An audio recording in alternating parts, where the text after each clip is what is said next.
I thought I was going away to heal. That's what he told me to do. Take time for yourself, he said.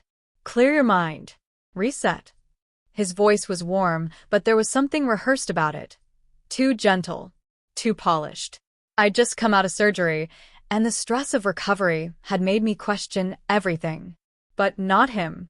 Not yet. I trusted him, the man I gave 6 years of my life to.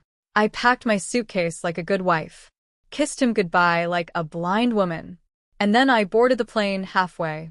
Only halfway. At the gate, I froze. I don't know why. Maybe it was instinct. Maybe it was how fast he pulled out of the driveway after dropping me off, or how he barely looked back. My phone buzzed. His "I love you" text arrived exactly on cue. 2 on cue. I didn't board. Instead, I exited the terminal, grabbed a coffee, and called a local rideshare. When the car turned onto our street, I saw it. My husband's black SUV, speeding down the other side. And it wasn't empty. At first, I told myself it was nothing. Maybe he had errands. Maybe I was overreacting. But when I got home, the silence felt staged. His cologne still lingered in the air, stronger than usual. I wandered into the garage. His gym bag was gone. The same one he takes on weekend trips. I opened his car door. A blonde hair, long curled at the ends. It rested on the passenger seat like a taunt. I didn't cry. Not yet. I just sat there, staring at that strand, feeling the first crack splinter behind my ribs. The next morning, I told him the flight was canceled. I waited for his reaction. He paused, too long, before faking concern. That's awful, babe. You okay? He said. I lied and said I rebooked. Told him I'd leave the following day. But I didn't. Instead, I stayed. Quiet. Watchful. I placed a tracker in the lining of his car seat. He'd never notice. Then I spent the day watching, studying, memorizing patterns. And when he left the next morning with that same gym bag, I followed him in a rideshare 2 blocks behind. He didn't go to work, didn't go to the gym. He picked someone up. A woman. Blonde, younger. She kissed him through the open window. He laughed like a teenager, like someone who'd never promised me forever. I didn't cry. I didn't scream. I just followed.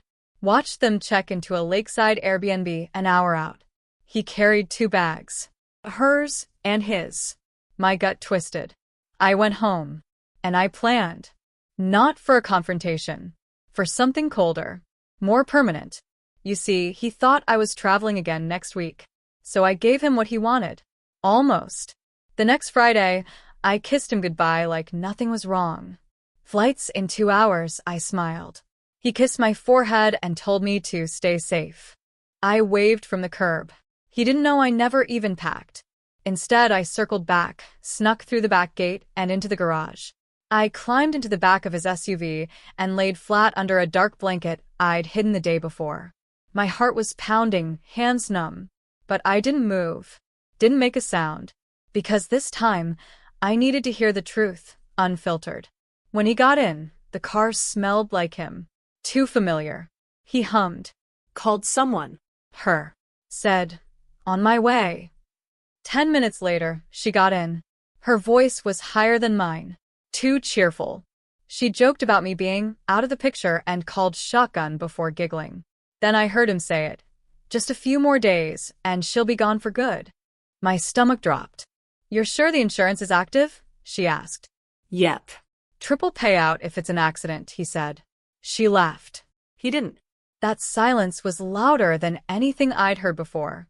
I nearly stopped breathing. My blood ran cold. They were planning more than an affair. They were planning my exit. Permanently. She joked about new curtains and new rules. He just drove. When they arrived at the Airbnb, he walked her in, then came back for the bags. That's when I slipped out. I ran. No plan. No idea where to go. I just ran. Down the driveway, through a field, until I got to a main road and flagged down a driver. I didn't tell them anything. Just gave them an address. My best friend's house. That night, I locked myself in her guest room and listened to the voice recordings from my phone. Every word, every laugh, every confirmation. I had what I needed. Proof. Evidence. And something else, pain. But that pain was fuel now. I didn't call the police. Not yet. I didn't call my husband. I called a lawyer. Then a private investigator. And then I disappeared. Quietly. I stopped answering texts. Let him think I was gone for real this time. And while he played house with his mistress, I played chess with his fate. They thought I was stupid. That's what hurt the most. Not the betrayal. Not even the plan to kill me. The assumption that I'd never figure it out. That I wouldn't fight back. But I did. And I was just getting started. Because what they didn't know was that the house wasn't in his name. The deed, the business, even the savings was all mine. And if he wanted a life without me, I was going to give him exactly that. In court. On record. On the front page of every paper in the state. He thought I was thousands of miles away. That was his mistake.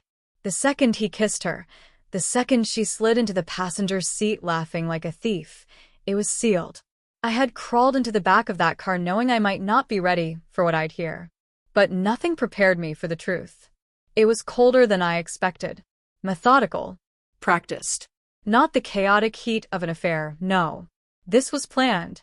Like a business deal. Like I was just a loose thread to be clipped. And I stayed hidden while they discussed how to cut me off. The blanket I used to cover myself itched like hell, but I didn't dare move. My breath came slow. Shallow. They were too busy talking to notice the weight of my silence.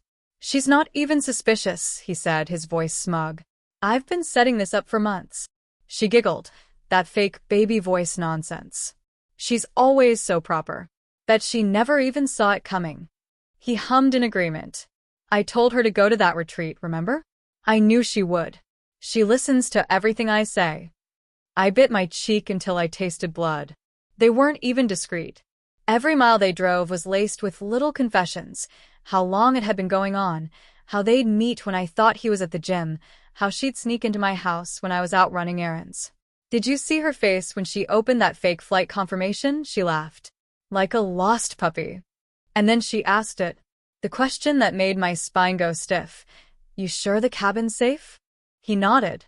Cameras are off. GPS shows she's in Arizona. She paused. And after? He said, we move on. Move on. Like I was an old habit. A canceled subscription. They drove for nearly an hour. He played music, our song. The one we danced to on our wedding night. And she had the nerve to say, ugh, this is so cheesy, while he laughed and turned it louder. That was when I knew I wasn't just going to leave him. I was going to destroy him. Because this wasn't just infidelity. It was assassination of character. Of love. Of truth. And the only person who could expose it was the quiet shadow breathing behind them in the back seat. When we pulled into the cabin driveway, my nerves lit up. He stepped out first, then helped her out like a gentleman. I waited. Counted to 60. Then I slipped out through the other door. Barefoot, blanket wrapped around me like armor. I didn't run this time. I walked, steady and invisible, through the woods. Found a small motel nearby. Paid in cash. And then I charged my phone and listened back. Everything had been recorded, from the seatbelt clicks to the murder hints. I had their entire plot saved. The receipts were undeniable. And I wasn't done yet. I ordered takeout and watched the door all night. Slept with one eye open. My phone buzzed around midnight. He was texting me. Miss, you already read Heart. I almost laughed. Almost. I waited 2 days. Let them believe I was gone. Retreating, at some fake spa I never checked into. Then I returned home quietly, changed the locks, installed security cameras, and sent copies of the recordings to a cloud folder labeled, If Anything Happens to Me. I also sent one copy to someone else, someone I didn't think I'd ever need. My sister. I thought I could trust her. She called me 5 minutes after. Her voice sounded off. Nervous. Like she didn't know what to say. Where did you get this? She asked. In his car, I replied. So, you know? Know what? I pressed. She stammered. Tried to redirect. I didn't say another word. I just hung up. And that was when I knew. It wasn't just some girl in the car. I'd been too numb to catch it before. But now the voice made sense. Her phrasing. The weird giggle I always teased her about. It was my own blood. My little sister. I couldn't even cry. I just stood in the kitchen, gripping the counter like it was the only thing keeping me upright. That's what betrayal from your own family does. It doesn't just cut, it crushes. You carry them through life, through struggles, through school, and this is how they pay you back? By crawling into your marriage like a parasite? I replayed the audio again. Her laugh. Her babe. Her promises. Her whisper. She'll never see it coming. I saw it now. All of it. And what I saw wasn't just a cheater. It was a conspiracy. I started preparing the next move. No more hiding. No more recording. I wanted them to see the fallout. To feel it like I had. So I set the trap. Told him I'd be back from my trip next week. Told my sister I wanted to surprise him with a wedding vow dinner. Just something to reset our marriage. You're always so thoughtful, she said. I could hear the guilt curdling in her voice. But I pretended not to notice. Invited the whole family. Even her roommates. Said it was a special weekend. I even booked the same cabin. Then I booked a photographer, a caterer, and a private room at a hotel downtown. Reserved the projector. Created a folder on the laptop called Love Story. Inside it, not a slideshow of wedding photos. No. Just one video. A 10-minute edit of the backseat confession. Perfectly timed. Subtitled. Looping audio for clarity. I even added soft romantic piano music under it to really twist the knife. I sat back and watched it play on the screen in my apartment, knowing full well it was the last thing they'd expect. And the first step of what was coming. I used to braid her hair before school, defend her from bullies, stay up late to quiz her before exams. She once told me, "You're like my second mom." I believed her. That's the thing about betrayal. It only cuts that deep when it comes from someone who once kissed your cheek goodnight. When I played the recording again with headphones this time, I heard it clearly. Her voice. Her lisp when she said insurance. The way she sighed after laughing, something only she did. My sister wasn't just sleeping with my husband. She was helping him plan my disappearance. I try to think back. To remember when it started. The signs. The moments I dismissed. That one night, she came over drunk, giggling too much at his jokes. How he offered to drive her home, even though she lived 10 minutes away. I remembered the red lipstick she left in his glove box. She claimed it was from a friend's car. I remembered how she once asked me if I ever worried he'd cheat. Just curious, she said. Men get bored. And I laughed, like an idiot. Said, not with me. But she knew something I didn't. She was the reason. I spent the next morning watching her old messages. My stomach turned. She'd text me daily, "Miss you. How's recovery going?" Even while she was lying in my bed. With him. She'd ask about my surgery schedule, what time I'd be out, how long I'd be groggy. It wasn't care. It was reconnaissance. She was mapping my blind spots. Helping him choose the perfect day. Every smile she sent was a countdown. Every love you was a lie. And now I was staring down the truth, wondering how long she'd been rehearsing her role as the innocent little sister. I didn't scream. I didn't call her. I just got quiet. I learned that silence is a weapon when used right. The more you speak, the more you reveal. But silence? Silence makes people twitch. So I said nothing. Let them think I was planning some sweet surprise. I ordered matching tablecloths and dinner menus. Sent out dress codes. I even texted her, "Can you help me pick a dress for the vow dinner?" She replied instantly, "OMG, yes. I love this for you." She had no idea I already picked my outfit. Vengeance. The night before the dinner, I rehearsed the speech. Practiced my smile. Fixed my makeup in the mirror until I no longer looked like someone who cried in the dark. I had the video file saved in 5 places.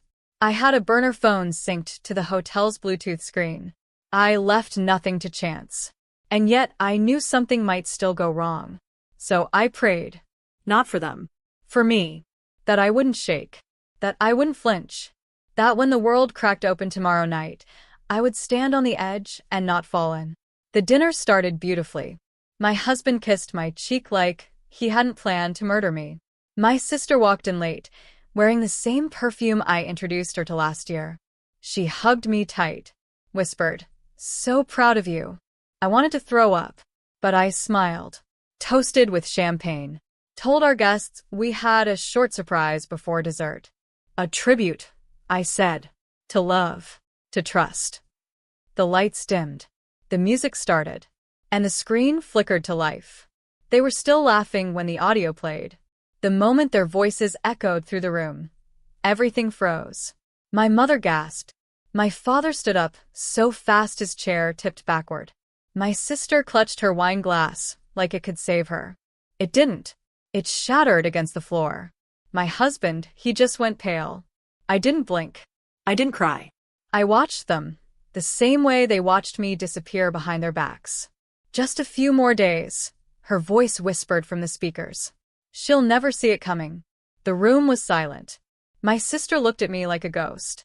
You were in the car, she said, barely audible. I nodded. The whole time.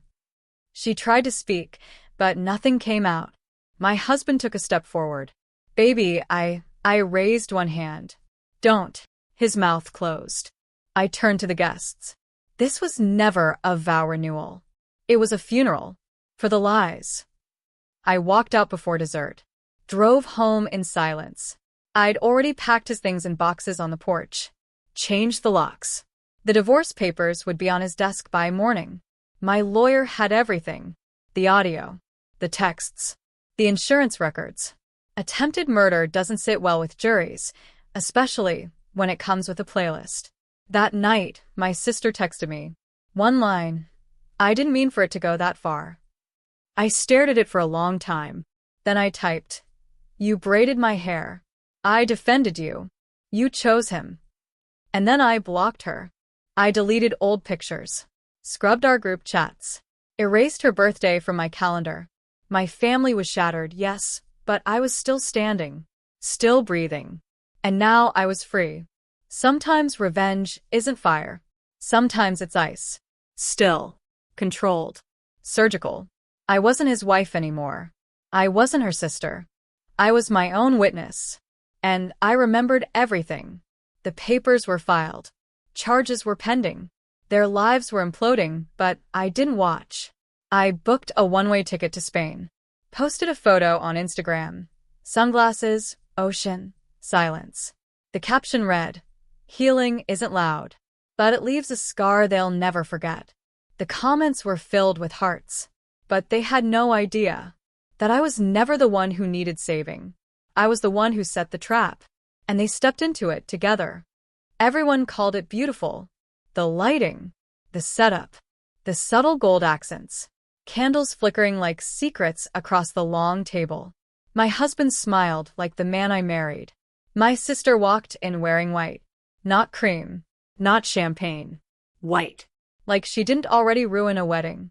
The nerve. But I didn't say a word. I greeted her with a hug. Kissed my husband's cheek. My voice was steady. Let's make tonight unforgettable, I said. And they smiled, believing it was their performance. But the show had already started. And I was the director. The lights were about to burn. I watched them the entire night. The way their fingers brushed under the table. How they kept glancing toward the exit, like they were waiting for something. Or afraid of something. Guilt sits differently on the face. It has a weight. I wore a soft navy gown, fitted at the waist. Classy. Elegant. But sharp enough to slit the atmosphere. Guests clinked glasses and toasted to love. And I nodded, smiling through my teeth. I wasn't angry anymore. Anger fades. What I felt now was precision. I wasn't here for revenge. I was here for burial. Of illusions. Of masks. The waiter brought the cake out too early. That wasn't the plan. But I let it slide. A small, symbolic flaw in a perfectly rigged night. The cake topper was custom-made, a man and woman holding hands. And a second woman standing just behind them, smiling. No one noticed until later. Until the footage rolled. I stood and tapped my glass. Before dessert, I said, I wanted to share something we made. A little tribute. A journey of love. And loyalty. My sister covered her mouth like she was about to cry.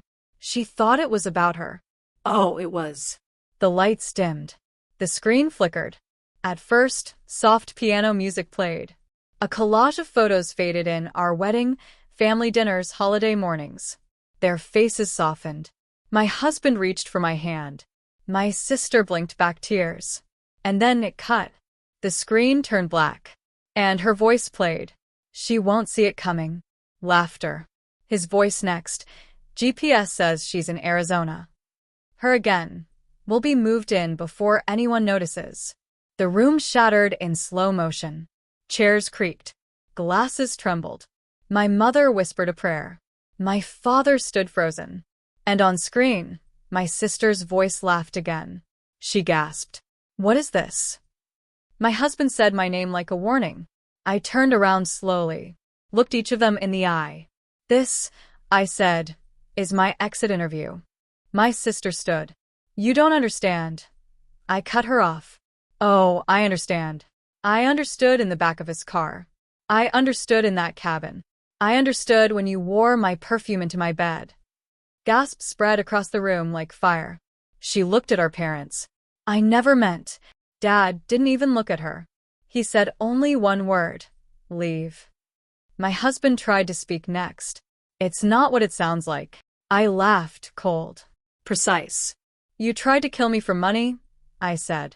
You slept with my sister. And you lied with a smile. I stepped forward, pulled something from my clutch. A USB. This is your legacy. It's already filed. With police. With lawyers. With insurance investigators. I turned to the guests. If anything happens to me, they go to prison.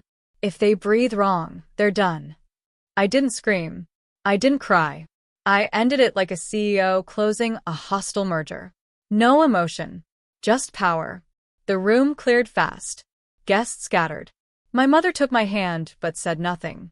Her eyes held shame. Pain. But mostly respect. The good kind.